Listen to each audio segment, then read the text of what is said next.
لیکن آج نمازی بھی ہے اور گناہ بھی ہے، نماز اچھی نہیں ہے، نماز اچھی نہیں ہے۔ جمعے میں مسجدیں بھری ہوتی ہیں لیکن گھر اور بازار بھی گناہوں سے بھری ہوئی ہوتے ہیں۔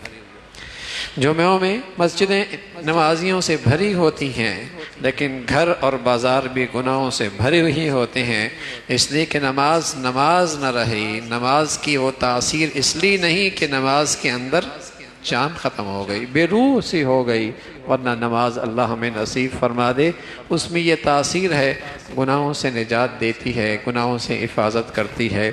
پھر فرمایا یہ آپ سے مطالبہ کرتے ہیں کہ معجزہ، فرمایا قرآن سے بڑھ کر کون سا معجزہ ہوگا؟ آپ نے کسی سے پڑھا نہیں، کسی سے سیکھا نہیں، کسی سے خط نہیں سیکھا، زبان سے علم نہیں سیکھا، اور آنن فانن آپ کی زبان سے ایسا فصیح بلیغ کلام جاری ہو گیا، تو یہ اللہ کا کلام ہے، یہ تو آپ کی نبوت کی سب سے بڑی دلیل ہے، اور قرآن کا اعجاز ہر دور کے اندر نئی شکل سے ظاہر ہو رہا ہے، تو قرآن سے بڑھ کر اور کون سا معجزہ ہے؟ یہ تو بس اوقات نادانی میں یہ بھی مطالبہ کر دیتے ہیں کہ اگر ہم ناحق ہیں تو اللہ کا عذاب کیوں نہیں آتا؟ فرمایا عذاب آئے گا، اور جس دن عذاب آئے گا اس دن ان کے لیے کوئی اچھائی نہیں ہوگی۔ پھر دین کے خاطر جو لوگ ہجرت کرتے ہیں ایمان اور دین کی زندگی بچانے کے لیے، اللہ نے ان کو حوصلہ دیا، تسلی دی کہ اللہ کی زمین بڑی کشادہ ہے، تمہیں معاشی طور پہ پریشانی ہوتی ہے نا، تو دیکھو جو ذات پرندوں کو اور اڑنے والے ان پرندوں کو غذا مہیا کرتی ہے، وہ اللہ تمہیں بھی رزق دے گا۔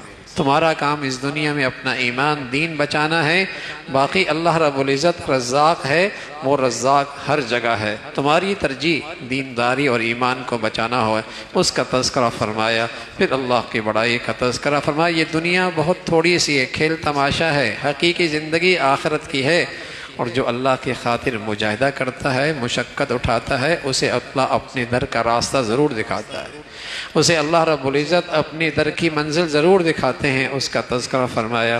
پھر سورہ روم ہے، اور اس میں روم اور فارس دو اس وقت کی سپر طاقتیں تھیں۔ فارس یہ ایران کے لوگ تھے، اور روم یہ مغرب کا علاقہ تھا۔ ان دونوں ملکوں کے اندر جنگ تھی، تو فارس غالب آ گیا اور روم کو شکست ہو گئی۔ فارس آتش پرست تھا، مشرک تھا، آتش پرست تھا، آگ کی پوجا کیا کرتے تھے، تو مکہ کے مشرک خوشیاں منانے لگے، دیکھو ہمارے لوگ کامیاب ہو گئے۔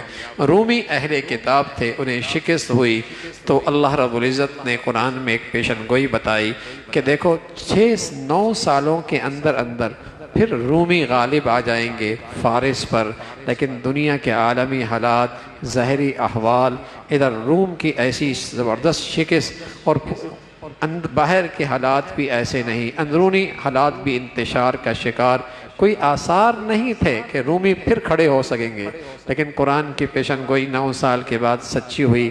پھر فارس کے جگر کے اندر اور دل کے اندر روم کا جھنڈا پھر لہرایا، اور رومیوں نے پھر فارس کو شکست دی، اور وہی دن تھے جب اللہ رب العزت نے مسلمانوں کو بدر پر مشرکوں کے مقابلے میں فتح دی، تو اہل کتاب کی کامیابی ہوئی، اس کا تذکرہ فرمایا۔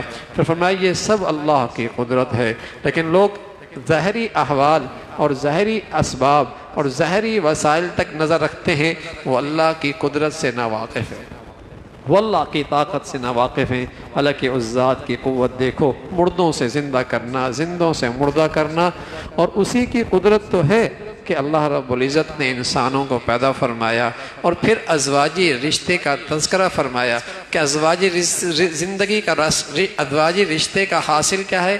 سکون مل جائے، سکون مل جائے، اور یہ سکون بغیر باہمی الفت اور محبت کے نصیب نہیں ہو سکتی، اور یہ ازواجی زندگی کا سکون بغیر باہمی الفت اور محبت کے نصیب نہیں ہو سکتا۔ اور فرمایا یہ الفت اور محبت، وَأَلَّفَ بَيْنَ قُلُوبِهِمْ لَوْ أَنفَقْتَ مَا فِي الْأَرْضِ جَمِيعًا مَا أَلَّفْتَ بَيْنَ قُلُوبِهِمْ، ساری دنیا کے خزانے بھی خرچ کر جاؤ اور چاہو کہ دلوں میں الفت اور محبت آ جائے، یہ نہیں آ سکتی۔ یہ اللہ کی عطا ہوتی ہے، یہ اللہ کی مہربانی ہوتی ہے، یہ اللہ کی رحمت ہوتی ہے، دلوں میں یہ اللہ یہ الفت اور محبت ڈال دیتے ہیں، اور یہی ازواجی رشتے کا سکون کا باعث ہے، اسی کی قدرت ہے رات دن کا یہ اختلاف، اور کتنی مخلوق ہے لیکن سب کی بولیاں مختلف ہیں، سب کی گویائی مختلف ہے، سب کی زبانیں مختلف ہیں، رنگت مختلف ہیں، چہرہ ہے کتنا لیکن ہر شکل دوسرے سے مختلف ہے۔ چہرے کے تھوڑے سے حصے میں اللہ نے ایسی تبدیلی کر دی، کروڑوں کھربوں انسان، ہر انسان دوسرے سے مختلف ہے۔ یہ اللہ کی قدرت ہے، زمین و آسمان کا یہ نظام ہے۔ اس اللہ نے یہ دین دیا ہے، یہ فطرت کے مطابق، یہ دین فطرتی ہے، اور جو اللہ کی طرف رجوع کرتا ہے اللہ کی مدد اور نصرت کو دیکھتا ہے۔ فرمایا جن لوگوں نے شرک کیا وہ بھی مصیبت کی گھڑی میں اللہ کو پکارتے ہیں، لیکن جب اللہ کی مدد آتی ہے پھر وہ اللہ کو بھول جاتے ہیں، اور جب اللہ کی پکڑ آتی ہے تو جب اللہ کی پکڑ آتی ہے اللہ کو پکارتے ہیں، جب اللہ کی رحمت آتی ہے پھر اللہ کو بھول جاتے ہیں۔ اس کا تذکرہ فرمایا۔ زمین میں جتنے بڑی بڑی مصیبتیں اور آزمائشیں اور مصائب آتے ہیں، فرمایا اس کی ایک بڑی وجہ انسانوں کے گناہ ہوتے ہیں، انسانوں کے گناہ ہوتے ہیں۔ لیکن دنیا آج مادی اور ظاہری اسباب میں ایسی الجھی ہے کہ بڑی سے بڑی آفت بھی آ جائے تو اللہ کے نظام کی طرف اس کی نظر نہیں جاتی، اور اللہ کی اس پکڑ کی طرف خیال نہیں جاتا۔ مادی دنیا میں ایسی گم ہو چکی ہے کہ ہر چیز کی توجیہ مادیت نکال لیتی ہے۔ فرمایا گناہ، مصائب اور آفتوں کی بڑی وجہ انسانوں کے گناہ ہیں۔ دنیا میں اللہ رب العزت گناہ کی سزا دیتے ہیں تاکہ واپس لوٹ جائیں، توبہ کر لیں، رجوع کر لیں۔ کچھ گناہوں کی سزا ہم اس دنیا کے اندر بھی دیتے ہیں، اس کا تذکرہ فرمایا۔ پھر اللہ کی قدرت، آسمان سے ہواؤں کا چلانا، پھر رحمت کی بارش کا بھیجنا، پھر مردوں کے بعد بنجر زمین کو زندہ کرنا، ایسی اللہ مردوں کو بھی زندہ فرما دیں گے۔ خود انسان اپنی تخلیق پہ غور کرے، کمزور اور پھر طاقتور، اور پھر طاقتور، پھر کمزوری کی طرف، پھر بڑھاپے کی طرف، یہ سارے ادوار انسانی زندگی پہ آتے ہیں، یہ سب اللہ کے قدرت کے شہکار ہیں۔ پھر سورہ لقمان ہے، اور مذمت فرمائی جسے کہیں کہ غنا کی اور موسیقی کی اور ان کے آلات کی۔ یہ زمانہ جاہلیت میں یہ لوگ اس کے کاروبار بھی کیا کرتے تھے اور اس میں بہت زیادہ مگن بھی رہتے تھے، اس کی مذمت فرمائی۔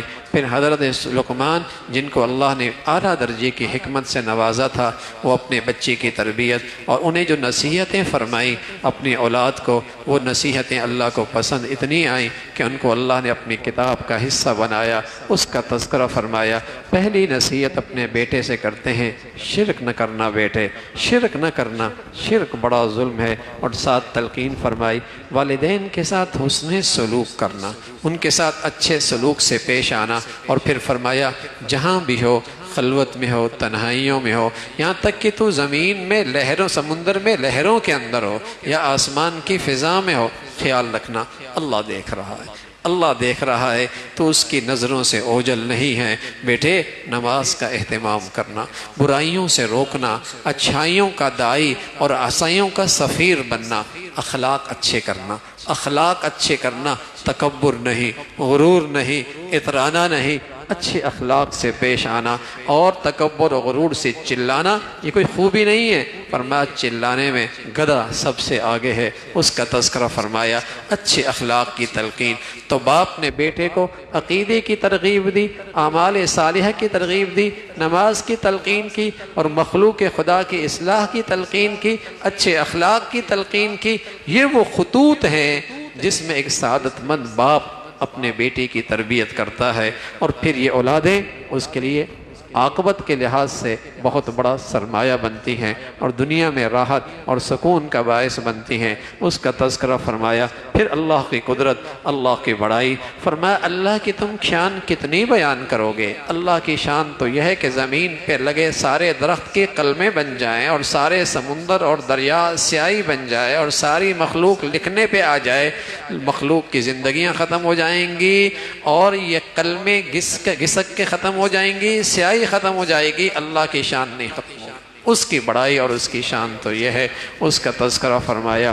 لوگوں ایک دن آنے والا ہے جہاں کوئی کسی کے کام نہیں آئے گا، جہاں کوئی کسی کا کام نہیں آئے گا، اور وہاں ہر شخص کو نیکی کا اجر اور برائی کی سزا کا واسطہ پڑے گا۔ قیامت کب آئے گی اس کا علم اللہ کے پاس ہے۔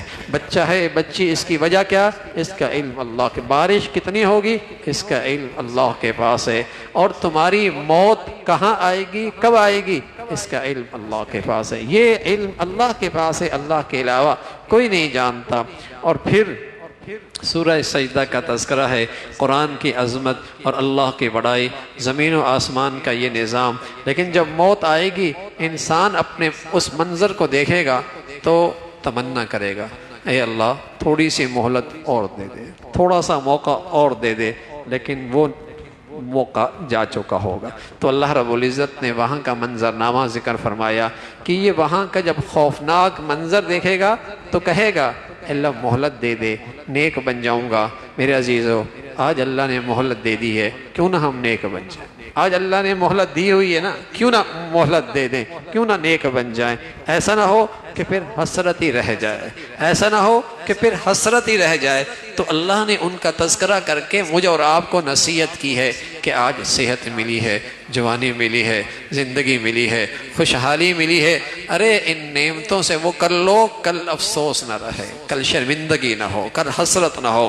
پھر اللہ رب العزت نے تہجد گزاروں کی خوبیوں کا تذکرہ فرمایا، اور پھر اللہ نے اپنے مقبول بندوں کی شان ذکر فرمائی، فرمایا کل کی زندگی کے لیے ہم نے ان کا لیے اتنا کچھ تیار کر رکھا ہے کہ بس یہ کہتے ہیں کہ ان کی آنکھیں ٹھنڈی ہو جائیں گی، ان کی آنکھیں ٹھنڈی ہو جائیں گی۔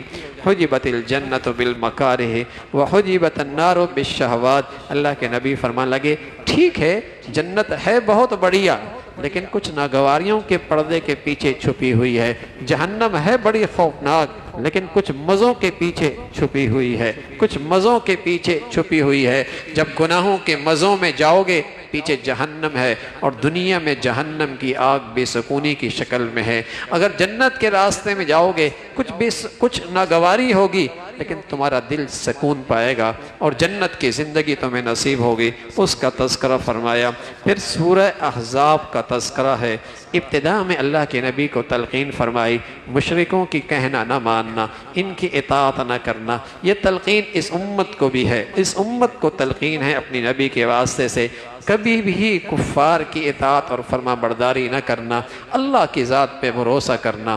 پھر کفار کے مشرکین میں کچھ غلط رواج تھے، وہ کہتے تھے سینے میں دو دل ہیں، فرمایا دل ایک ہی ہے۔ پھر ایک رواج یہ بھی تھا کہ اگر اپنی بیوی سے یہ کہہ دیا کہ تو میرے لیے میری ماں کی پشت کی طرح ہے، تو ان کے ہاں یہ نظریہ تھا کہ ہمیشہ کے لیے بیوی حرام ہو جاتی تھی، اس کی بھی تردید فرما دی۔ تیسری بات ان کے ہاں یہ بات تھی کہ وہ غیروں کے بیٹوں کو جب اپنا بیٹا منہ بولا بیٹا بناتے تو اس کو یوں سمجھتے ہیں کہ جیسے حقیقی بیٹا ہوتا ہے، اور حقیقی بیٹی کی طرح اس کے لیے سارے مسائل ہوتے ہیں۔ فرمایا نانا اگر کسی کا بچہ پالتے ہو اور کسی کے بیٹے کو اپنے پاس رکھتے ہو تو ہمیشہ اپنے اصلی باپ ہی کی طرف منسوب ہوگا، اس کی نسبت اصلی باپ ہی کی طرف ہوگی، اس کا تذکرہ فرمایا۔ پھر اللہ کے نبی صلی اللہ علیہ وسلم کی جو امت سے تعلق ہے اور امت کا اپنے نبی سے تعلق ہے، فرمایا اہل ایمان کو اپنی نبی سے سب سے زیادہ محبت اور سب سے زیادہ تعلق ہوتا ہے، اور آپ کی ازواج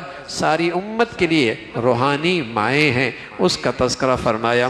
پھر غزوہ احزاب، پوری دنیا کفر، جیسے آج دنیا کا نیٹو ہے، اسلامی دنیا پہ بس اوقات یلغار کرتا ہے، اس وقت پوری دنیا کا کفر، احزاب جماعتیں کفر، مشرک بھی، منافق بھی، یہودی بھی، یہ سارے کے سارے مل کر مدینہ کی اس ریاست پر حملہ آور ہوئی ہے۔ اور مدینہ میں رہنے والے یہودی بنو نذیر، بنو قریظہ، انہوں نے اللہ کے نبی سے معاہدہ کر رکھا تھا کہ آپ کے دشمن کا ساتھ نہیں دیں گے، لیکن انہوں نے اس معاہدے کو توڑا، عہد شکنی کی اور دشمنوں کے ساتھ مل گئے۔ ادھر مسلمانوں کی تعداد بہت تھوڑی، دشمن کی تعداد بہت بڑی۔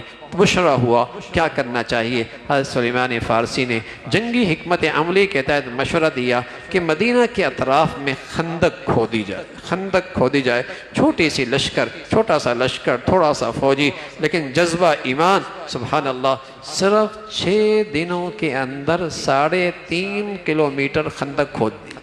6 دنوں کے اندر 3.5 کلومیٹر خندق کھود دی، اور خندق کھودنے کے بعد ادھر مدینہ کے اس طرف، ادھر لشکر، انہوں نے وہاں پڑاؤ ڈالا۔ ادھر ظاہر ہے ادھر حالات ایسے ہیں کہ بڑے مشکل حالات ہیں، بڑے مشکل حالات ہیں، لیکن سارے کے سارے اس آزمائش میں اللہ کی طرف متوجہ ہیں۔ کئی دن اسی حال میں گزر گئے۔ خود اللہ کے نبی صلی اللہ علیہ وسلم خندق کھودنے میں اپنے ساتھیوں کے ساتھ شریک تھے۔ ایک بہت بھاری چٹان نہیں ٹوٹ رہی تھی، آپ خود آگے بڑھے، اس چٹان پہ آپ نے چوٹ ماری، اس میں آگ سی روشنی سی نکلی۔ آپ نے فرمایا مجھے یمن کے محلات نظر آ رہے ہیں، اور پھر چوٹ ماری، پھر اس میں روشنی نکلی، مجھے کسرا کے محلات نظر آ رہے ہیں، اور آپ نے فرمایا تم ان علاقوں میں فاتح بن کے جاؤ گے، فاتح بن کے جاؤ گے۔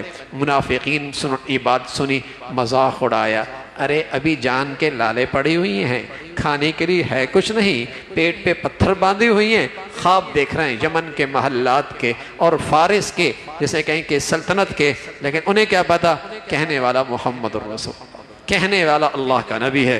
پھر یمن بھی گئے، پھر کسرا بھی گئے، اور پھر روم پر بھی غالب ہوئے، اور اللہ کے نبی کے سچے غلام جدھر قدم اٹھاتے ہیں فتوحات کے جھنڈے لہراتے ہیں۔ اور ان کی سب سے بڑی خوبی تھی اپنی نبی کی بات پر اعتماد، اور اپنی نبی کی زندگی سے ایک انچ بھی دستبردار ہونے کے لیے تیار نہیں تھے۔ ان کا سب سے بڑا اسلحہ اور ان کی سب سے بڑی طاقت یہ تھی کہ اپنی نبی کے پیغام پر یقین، اعتماد، اور نبی کی زندگی سے ایک انچ بھی دستبردار نہیں ہوئے، اس کا تذکرہ فرمایا۔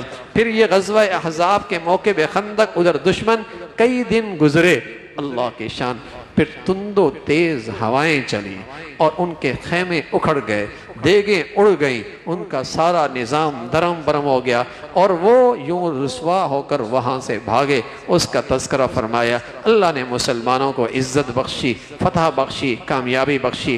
ادھر غزوہ اس موقع پہ فرمایا یہ ہے نبی کی زندگی، یہ ہے نبی کی زندگی، تمہارے لیے نبی کی زندگی میں نمونہ ہے، کس طریقے سے اپنے اللہ کے دین کے خاطر پیٹ پہ پتھر باندھے اپنے آپ کو پیش کیا، اور اپنے آپ کو ہر خطرات کے لیے اپنے آپ کو آگے رکھا۔ تمہارے لیے یہ نبی کی زندگی میں نمونہ ہے۔ تم مسلمانوں آج اللہ کے دین کے لیے کیا کر رہے ہو؟ تم مسلمانوں آج اللہ کے دین کے لیے کیا کر رہے ہو؟ دکان میری، گھر میرا، فیکٹری میری، کارخانہ میرا، اس کا نفع خوشی ہوتی ہے، نقصان غم ہوتا ہے۔ ارے دین کس کا ہے؟ دین بھی تو میرا ہے، دین بھی تو میرا ہے، اسلام بھی تو میرا ہے۔ اب ہر چیز میری، گھر میرا، فیکٹری میری، کارخانہ میرا، پیسہ میرا، اولاد میری، یہ سب میری۔ ہاں، اسلام کس کا ہے؟ اسلام بھی تو میرا ہے۔ اس کی کمی اور کمزوری پر میرا دل دکھے اور اس کو فتوحات ملے تو میرے اندر کے اندر فرحت اور خوشی ہو، اس لیے کہ اسلام میرا ہے۔ تو مسلمان اسلام کے لیے بھی بہت کچھ کیا کرتا تھا۔ نبی کی زندگی میں تمہارے لیے نمونہ ہے۔ جب سارا دنیا کا کفر مدینہ کی ریاست پہ امڑ آیا تو قرآن کہتا ہے ایمان والے یہ منظر دیکھ کر گھبرائے نہیں، خوف زدہ نہیں ہوئے، بزدلی نہیں دکھائی، بلکہ مسلمانوں کا ایمان اور بڑھ گیا، مسلمانوں کا ایمان اور بڑھ گیا۔ اور اس لیے بڑا، کہنے لگے اللہ کا وعدہ سچا ہے، جب تم سچائی پہ چلو گے کفر تمہارے خلاف اکٹھا ہو جائے گا، جب تم سچائی پہ کھڑے ہو جاؤ گے کفر تمہارے خلاف اکٹھا ہو جائے گا۔ نبی کی بات سچی ہے، ان کا ایمان بڑھ گیا۔ اور اس موقع پہ اللہ رب العزت نے تعریف فرمائی۔ کچھ لوگوں نے اللہ کی خاطر جان دے کر اپنی نظر پوری کر لی۔ کون سی نظر؟ لا الہ الا اللہ محمد الرسول اللہ، یہ نظر ہے۔ اے اللہ تیری خاطر جئیں گے، تیری خاطر ماریں گے، تیری خاطر جئیں گے، تیری خاطر مریں گے، یہ نظر مانتا ہے مسلمان۔ مسلمان نے اللہ سے عہد کر رکھا تھا، مسلمانوں نے اللہ سے عہد کیا ہوا ہے، تیرے لیے جئیں گے، تیرے لیے مریں گے۔ فرمایا کچھ نے اپنی نظر پوری کر لی اور کچھ انتظار میں ہیں، وہ گھڑی کب آئے کہ جینا بھی اللہ کے لیے تو ہے ہی، مرنا بھی اللہ کے لیے ہو جائے، اس کا تذکرہ فرمایا۔ پھر ان کے قلعوں کا یہودی اپنے قلعوں میں محصور ہو گئے، مسلمانوں نے ان کا حصار کر لیا، اور پھر آخر حضرت سعد نے ان کے لیے جب آپس میں اترے اور انہوں نے کہا جو سعد فیصلہ کریں گے وہ ہمیں منظور ہے۔ سعد ان کے قبیلے کے تھے، وہ سمجھے شاید سعد رعایت کریں گے، لیکن سعد میں تو اسلامی غیرت موجود تھی۔ فرمائے جتنے یہودی مرد ہیں انہیں قتل کر دو، اس کا تذکرہ فرمایا۔ پھر اللہ رب العزت نے بغیر جنگ کے وہاں کی اللہ رب العزت نے غنیمت عطا فرما دی۔ تو یوں اللہ رب العزت نے اس موقع پہ مسلمانوں کو فتح اور کامیابی عطا فرمائی۔ آخر میں حضور علیہ الصلوۃ والسلام کے گھرانے کا ایک واقعہ ہے، انشاءاللہ وہ کل کے انشاءاللہ سپارے کے ساتھ عرض کروں گا۔ سبحانک اللہم بحمدک، نشہد ان لا الہ الا اللہ، نستغفرک ونتوب الیک۔